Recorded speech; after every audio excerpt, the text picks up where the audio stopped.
Hello， 大家好，我是胡妮。今天的影片主题是气炸锅一日三餐。那在这一次的影片中，我将会使用这台 Air 蒸汽云朵气炸锅。那我们就马上开始今天的第一餐吧。首先，今天的第一道呢，我想要做的是法式吐司。然后吐司呢，我在前一天晚上就已经先泡好了，现在是长这个样子的。那首先呢，这个上面有一个水箱，然后我已经事先把水加满了。它这个加水的目的就是让你的食材在烘焙的过程中比较不会干掉。跟大家说一下，它里面内部是长这样的，提的这个地方它是要朝上的哦。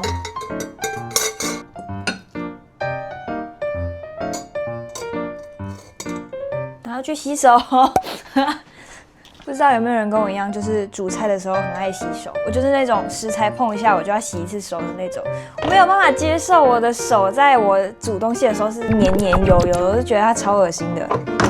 那它这边总共有5个模式可以选择，这个是烤地瓜，然后这个是五花肉，这个是炸鸡，然后这个是猪排跟 DIY。那我今天要用的是 DIY， 我们就按。然后 DIY 模式的话，它就是可以自己调整温度跟时间。我们要用的是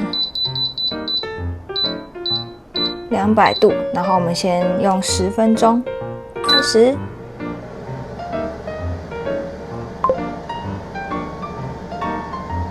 我们现在中途可以帮它翻个面，但是因为它真的泡得有点软，所以我们出动我们的饭勺。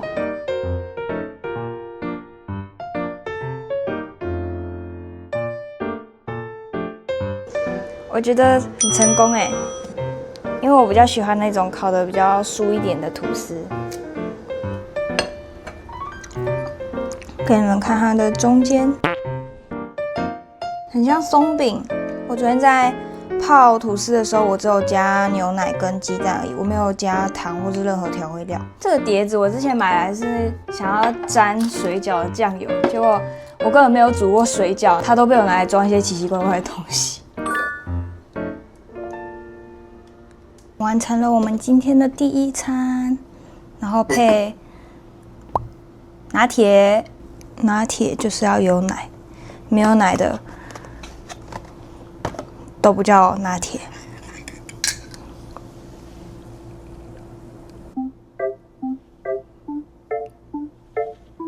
先吃一口原味好了。好吃。我觉得如果有条件的话，你们可以刷一点奶油上去，但是不要太多，会很腻。我以前用平底锅煎的时候，就是加超多奶油，然后它就油到爆炸。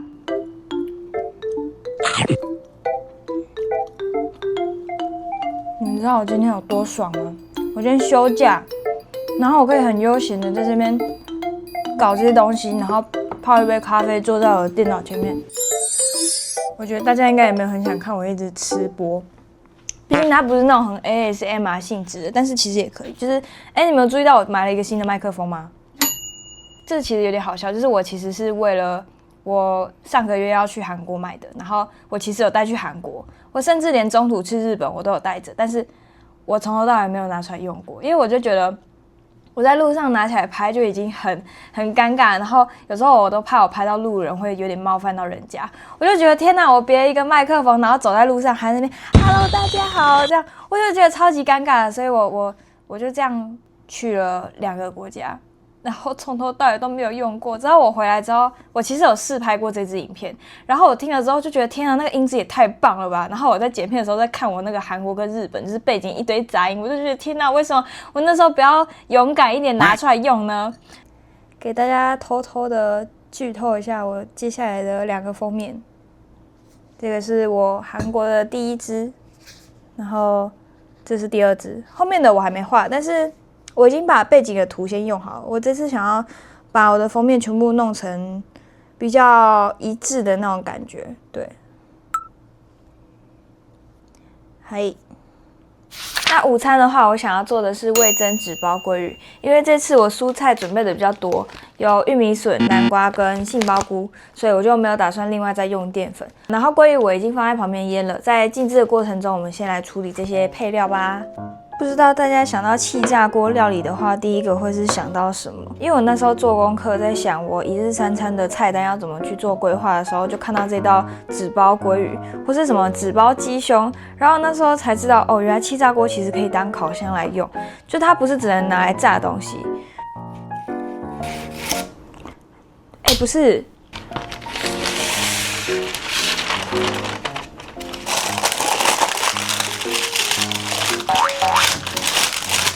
给大家看一下，它现在是长这样。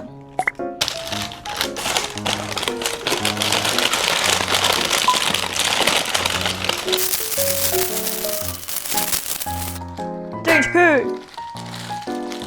虽然它有点丑，但我们还是完成了我们的任务。接下来就是到了我们的选飞环节 ，DIY。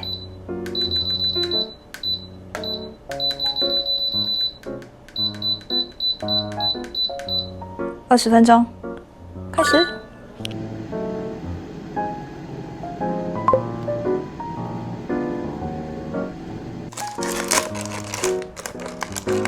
它现在里面长的是这样子，它的旁边有点超回答，但是没关系，反正我不喜欢吃皮。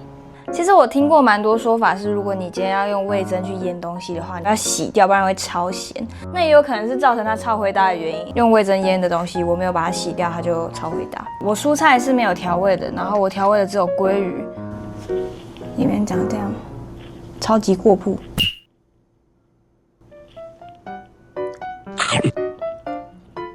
我觉得是有咸的，那个味噌。哦，超好吃，真的超好吃！天哪，其实我没有预期它会成功，我以为它会整个没有熟，要么就是整个烧焦，但是它真的很刚好。可能蔬菜有一点点干干的吗？但是前提是因为这东西它其实放很久，然后我的鲑鱼它大概在冷冻库躺了1个礼拜有，所以可能玉米笋它是吃起来有点干，因为它也是放蛮久，然后我忘记喷油了。但是呢，再加我觉得杏鲍菇真的是超级适合气炸锅。我其实做了很多次跟杏鲍菇有关的，就是网络上面那种很红的一整根丢进去炸的，然后还有就是切成小小的，就是类似那个盐酥鸡汤会有的，这些我全部都试过。然后我不管吃几次，我都觉得它超适合的，而且真的很好吃。就是气炸锅可以保留住它的汁水，有吧？那个这个边边这边。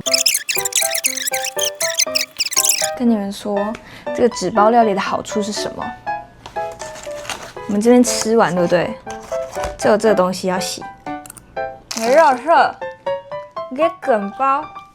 当然是你吃完的话，你吃干净的话，给躺着就好了。你看，它根本不用洗耶，好爽哦！现在呢，来到的是我们的晚餐时间。那晚餐的话，我是打算用现有的食材直接去组合成一餐。我会用快煮锅跟气炸锅去同时进行，因为这样会比较省时间。然后我们现在就先处理这个地瓜，然后在等地瓜烹饪的过程中，我们就先用煎蛋跟炒青菜。开始，我们把它切小块点，然后再来是豆腐。豆腐的话，之前已经用过一半，然后现在再把它切一切。它怎么长这样？好丑哦！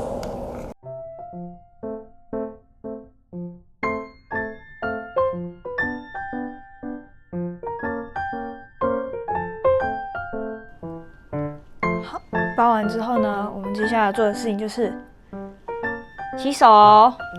那接下来比较特别的是，这几个食材呢，我会一起把它放到气炸锅里面。我们在等这些食材熟的同时呢，我们就可以去做我们其他的事情。打算喷一点点的油，但是这个油很好笑，就是它的喷头长这样。我原本以为就是它是什么雾状的，但是它很好笑，就是它是用射的，我看不懂。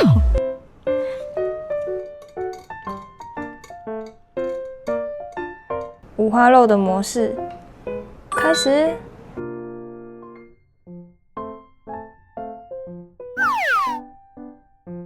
大家，我们的晚餐完成啦！吃饭前，我先做一件事情。这台气炸锅它有个功能，就是它会帮忙清理那个风扇。DIY 模式，然后这2个键同时按，它就会开始自己清理。那它刚刚洒水完之后，我就会先把锅子拿出来，让它放凉。之后我们吃完饭要洗东西的时候，就可以顺便洗这个锅子。这就是我们的晚餐。然后我都没有调味，所以我现在要撒一点粉，顺便跟你们分享一下这个东西。它是小磨坊的青花椒粉，这个东西超好吃，真的超好吃。我那时候只是随便抓一罐，然后我没有想到它那么好吃，就是它超适合拿来搭盐酥鸡，真的超赞。我刚刚就是趁着气炸锅在弄的时候，我就顺便煎蛋跟我的空心菜，然后我总共费时15分钟，我就把这一餐做出来了。所以我真的觉得它超级省时间的。我来撒一点粉。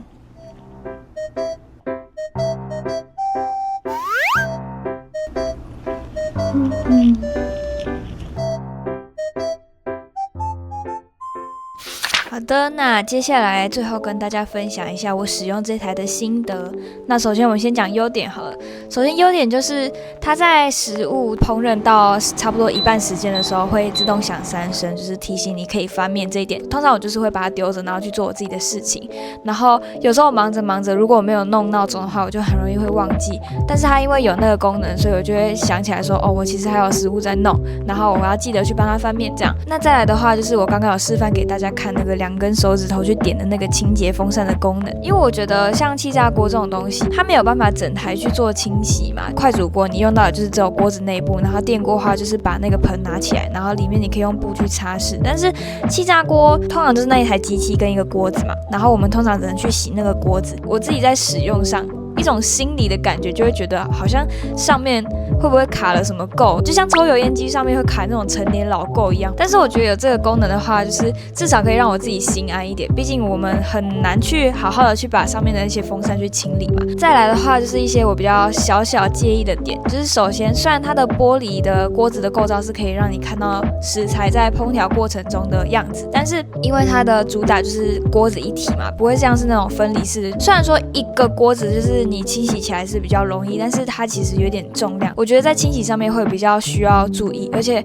玻璃它是一个很脆弱的东西，所以我自己在洗的时候我都要很小心。然后再来就是它上面垫的那个网架啊，我打个比方好了，我们在炸薯条或炸鸡块的话，食物好了应该都是直接全部拿起来，然后倒到盘子上面吧，但像这个的话，它就没有办法直接一鼓作气倒进去，又加上那个锅子本身有点重量，这就要我们自己用夹子去慢慢把它夹出来。这2个是我目前用下来一些小问题，但是呢，我自己在收到这台气炸锅之后，我下厨的次数有在变高。其实我是一个很懒的人，我很讨厌洗锅子，所以我其实下厨的时间也没有到很多。某几天心血来潮，我才会想去全联买菜，然后自己去煮。但是像气炸锅啊，市售都会有一些烘焙纸的那种碗，那很像是专为我这种超级懒人打造的。就是我觉得如果有垫那个碗的话，就比较不太需要很常去清洗那个锅子。作为一个曾经做过餐饮业的人，来诚实的告诉你们，就是外面除非它是真的良心企业，不然那个油通常真的不会每天换，通常都是旧的油，然后加新的油之后，可能过1个礼拜或是怎样，它才会把整个废的油去重新大更迭。所以吃外面炸的东西，说实在真的对你的健康是有一定的伤害。但是如果今天你是买那些冷冻的食材，像是薯条啊、鸡块啊，然后自己回家用气炸锅炸的话，你就可以自己去帮你的食物把关，不用害怕说可能外面的食物不干净啊，或是外面的油啊怎么样。好，以上呢就是我关于这个气炸锅的一些心得感想。其实原本我跟我朋友有拍一集炸厨房的，但是我们那时候没有写脚本，然后比较乱，加上我们弄的品项太多，所以其实这个影片我拍了超级多次。之后呢，我希望有机会的话，还是可以跟我朋友一起去完成这些企划，邀请他们来帮我家炸掉这个企划。这听起来有点疯狗，就其实我觉得还蛮好玩。那以上就是这一次的影片啦，下次见喽，拜拜。